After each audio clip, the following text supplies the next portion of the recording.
നമസ്കാരം.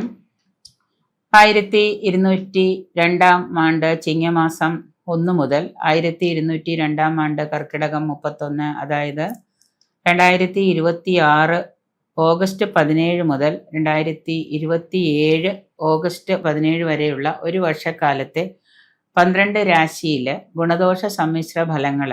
ഇടവം രാശിയിൽപ്പെട്ട കാർത്തിക 2, 3, 4 പാദക്കാരും, രോഹിണി, മകയിരം 1, 2 പാദക്കാരും, വ്യാഴം 3-ലും 4-ലും, ശനി 11-ലും 12-ലും, രാഹു 10-ലും 9-ലും ഭാവങ്ങളിലൂടെ സഞ്ചരിക്കുന്ന ഒരു കാലമാണ് ഈ വരുന്ന ചിങ്ങമാസം 1202 പൊതുജനങ്ങളിൽ നിന്ന് അംഗീകാരം ലഭിക്കുന്നതാണ്. പൊതുരംഗത്ത് പ്രവർത്തിക്കുന്ന ആളുകൾക്കൊക്കെ നല്ല രീതിയിലുള്ള അംഗീകാരമൊക്കെ ലഭിക്കുന്നതാണ്. ഉദ്യോഗാർത്ഥികളായിട്ടുള്ള ആളുകൾക്ക് അനുകൂലമായിട്ടുള്ള നിയമന സാധ്യതകളൊക്കെ വന്നു ചേരാം. സ്വപ്രയത്നം മൂലം ബഹുമാനം ലഭിക്കാനും അതുപോലെ സ്ഥാനമാനം ലഭിക്കാനൊക്കെ യോഗം കാണുന്നുണ്ട്. വിമർശനത്തിന് ഇരയാവുകയും വിമർശനാത്മകമായിട്ടുള്ള കാര്യങ്ങളിലൊക്കെ ഇടപെടേണ്ടതായിട്ടൊക്കെ വന്നേക്കാം. സ്വയം സംരംഭം, ചെറുകിട കച്ചവടമൊക്കെ ആരംഭിക്കാനൊക്കെ യോഗം വന്നു ചേരുന്നു.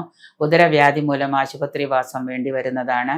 ഫുഡ് പോയിസനൊക്കെ പിടിപെടാൻ, ഭക്ഷണത്തിൽ നിന്നുള്ള ആ ഒരു ബുദ്ധിമുട്ടുകൾ കൊണ്ട് വിഷാംശം ഉള്ളിൽ ചെല്ലാനും അതിൽ നിന്ന് ഫുഡ് പോയിസൺ ഉണ്ടാകാനും ഉദര രോഗങ്ങളൊക്കെ പിടിപെടാനും അതുമൂലം ആശുപത്രിവാസത്തിനൊക്കെ യോഗം വന്നു ചേരുന്നുണ്ട്. ഇടവം രാശിക്കാർക്ക് ആശുപത്രിവാസം കൊണ്ട് തന്നെ ധനച്ചിലവുകളൊക്കെ വർദ്ധിക്കുന്നതാണ്.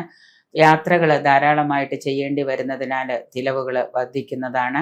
സർക്കാർ ജീവനക്കാരിൽ നിന്നും അതുപോലെ തന്നെ പൊതുവായിട്ടുള്ള കാര്യങ്ങളിൽ നിന്നൊക്കെ നിങ്ങൾക്ക് ശത്രുഭയം നല്ലതുപോലെ നേടാം. രാജകോപം, അതുപോലെ സർക്കാരിൽ നിന്ന് ഏതെങ്കിലും തരത്തിലുള്ള ദുരിതങ്ങളൊക്കെ നിങ്ങൾക്ക് അനുഭവയോഗ്യമാകുന്നുണ്ട്.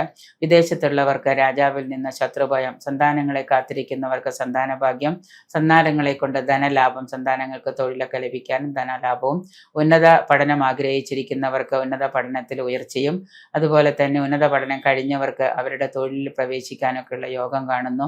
സന്താന ഭാഗ്യത്തിന് കാത്തിരിക്കുന്നവർക്ക് അതിന് യോഗം വന്നു ചേരുമെങ്കിലും ചില അവസരങ്ങളിൽ ചിലവർക്ക് അവരുടെ പ്രാർത്ഥനകളൊക്കെ സബലീകരിക്കാനായിട്ട് കുറച്ച് ബുദ്ധിമുട്ടുകൾ, വേറൊന്നുമല്ല, ശാരീരിക അരിഷ്ടതകൾ അനുഭവയോഗ്യമാകുന്നുണ്ട്.